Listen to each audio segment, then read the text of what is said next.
سلام الله عليكم. اليوم طليت عليكم بهذه الحلوة اللي راهي دايرة حالة في المواقع وفي لي ريزو سوسيو، راهي مقلبة الدنيا، اللي هي حلوة جذع الحطب. وانا سميتها بنيون جذع الحطب لانها الذوق تاعها بنيون، ما كاش كيفاش يعني بنيون بنيون. انا سميتها كما قلت لكم بني ونجد على الحطب، تجي بزاف بزاف بنينه. اليوم جبتها لكم بطريقه اقتصاديه باش كامل تجربوها وتعطوني رايكم فيها، يعني راهي رائعه جدا، غير جربوها وما تندموش. ثم عليكم غير تتبعوا الفيديو من الاول للاخير وديروا لي هذيك الجار، تشتركوا لي في القناه وتفعلوا الجرس باش يوصلكم الجديد. نصلوا ونسلموا على رسول الله ونبداو بسم الله. عندي هنايا كاس نتاع الكاوكاو. الكاوكاو انا حمصته مليح، يعني حتى ولا لي اللون تاعو ذهبي، يعني تحمص. من بعد رحيته صيرته هنايا، هذا اللي طاح من تحت في الصيار شويه رقيق درته هنايا.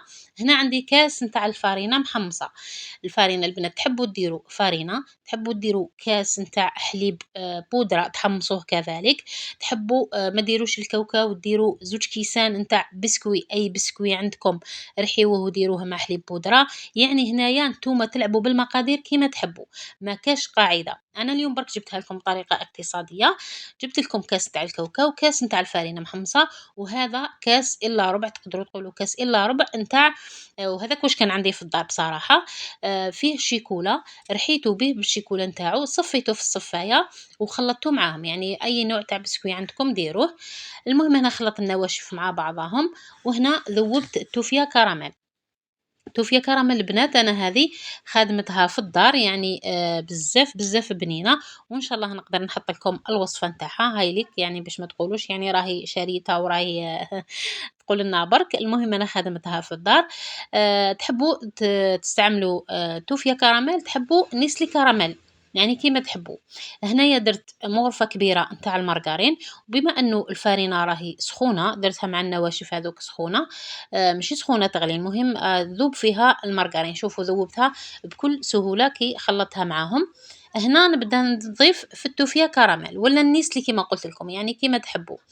هنا نخلط التوفيا كراميل مع النواشف ونضيف غير بالعقل برك. من بعد هنا ضفت ملعقة أو نصف ملعقة نتاع الجلوكوز، وهذه ماشي ضرورية البنات، يعني الجلوكوز يمدلو بنة ويمدلو طراوة وشغل يجي بزاف بنين. كما نعرفوا الجلوكوز بنين زدتو، ولكن اللي عندها دير، اللي ما عندهاش ما ديرش. المهم هنا بقيت نضيف ضفت هنايا توفيا كراميل فوق الجلوكوز، والتوفيا راهي سخونه، يعني ثمثم يذوب لي هذاك الجلوكوز. نخلط الخليط نتاعي حتى نتحصل على عجينه بهذا القوام. هنايا راهي تبان شويه طريه. هنا الكاوكاو يشرب، الفارينه تتشرب، يعني حيتشربوا وتجمد هذيك التوفيا، تجمد هذيك المارغرين، الجلوكوز يعني تتماسك، ما تخافوهاش.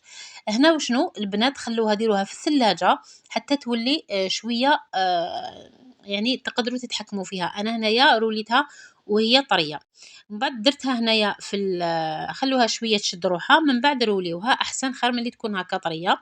المهم انا مزروبه درتها هكذا طريه، فرشت لها بابي فيلم. من بعد روليت عليها هذاك البابي فيلم باش تاخذ لي هذاك تترولالي مليح وما ما ديفورماليش هكذا. رولو هكذا غير بالعقل في البابي فيلم بهذه الطريقة. من بعد احكموا منه من الأطراف وبداو تروليو فيه هكذا باش يدي شكل شباب كما راكم تشوفوا، يتليسى معاكم ويجي بزاف شباب. من بعد نديروها في سنيوة، ديريها في صح، ديريها فاش حبيتي. انا ما عنديش سنيوة قد الحربوش جا طويل، اذا كان قسمته على 3 كان يجيني احسن. المهم هنا حطيته وجبت النصف الثاني اللي بقالي ودرته بنفس الطريقة وحطيتهم وديتهم للمجمد.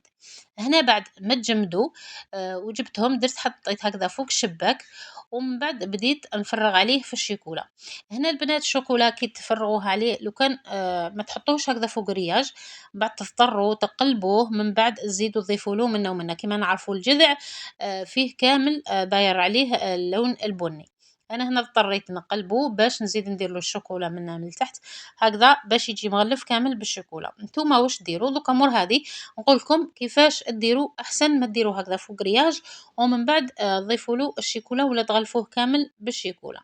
نكملوا بهذه الطريقة. من بعد نقلبوا وندير له خطوط هكذا عشوائية بالشوكة ولا بالكوردون ولا بأي عفسة عود خشبي عندكم كيما تحبوا ديروه. درت له هكذا بالشوكولا. من بعد نحيته بجيه. هنا البنات نتوما واش ديروا؟ هنايا راني فرشة كيس بلاستيكي، فرغوا شوية شوكولا من التحت على قيس الحربوش تاعكم وحطوا فوقها الحربوش كيما راني درت انايا هكذا. من بعد فرغوا عليه الشوكولا، ما تضطروا تقلبوه، ما تضطروا تعاودوا ديروا له من تحت الشوكولا. من بعد درت له كيما درت في الاول. هنايا ما كنتش نصور، نسيت. هنايا هذو الحبيبات هذوما ولا هذو العتبات اللي يجوا في العود هنايا تاع الخشب. هنايا درت حبات نتاع الكاوكاو وفرغت عليهم الشوكولا، يعني غلفت حبات تاع الكاوكاو بالشوكولا ولصقتهم في العود الخشبي نتاعي وتحصلت على هذا العود الخشبي الحقيقي. هنايا بعد ما كملتهم جيت نقطعهم، وقطعوا غير بالعقل برك البنات، تحبوا تقطعوهم بشكل مائل، تحبوا تقطعوهم هكذا مستقيمين كيما تحبوا، لكم الاختيار. المهم انا قطعت قطعه ومن بعد كيلت كامل عليها الحبات الأخرين ولا القطع الأخرى، كملت قطعتهم بهذا الشكل وتحصلت على هذا الشكل وكأنه يعني جذع حقيقي. شوفوا هذيك العتبة اللي تجي في العود تاع الخشب، يعني ما شاء الله خرجوا ولا أروع. والبنة ما نحكي لكمش من أروع ما يكون، صدقوني جربوهم وما تندموش عليهم، رائع جدا. وهذا هو الشكل النهائي، وهذه هي الطروة نتاعو. شوفوا كيفاش راهو، ما راهو طري سائل، ما راهو ناشف، يعني بنيون من أروع ما يكون، ولا بنيون جذع الحطب الرائع جدا اللي قلت لكم راهو داير حالة. اللي وصلت هنايا معايا وما دارتليش الجام نقول لك ديري لي جام حبيبتي، فرحيني بها، ربي يفرحك. وهذا هو الفيديو نتاعي تاع نهار اليوم. اذا عجبكم اعطوني رايكم في التعليقات. شكرا لكم جميعا حبيباتي، نلتقي ان شاء الله في وصفات اخرى باذن الله تعالى. مع السلامه، والسلام عليكم ورحمه الله تعالى وبركاته.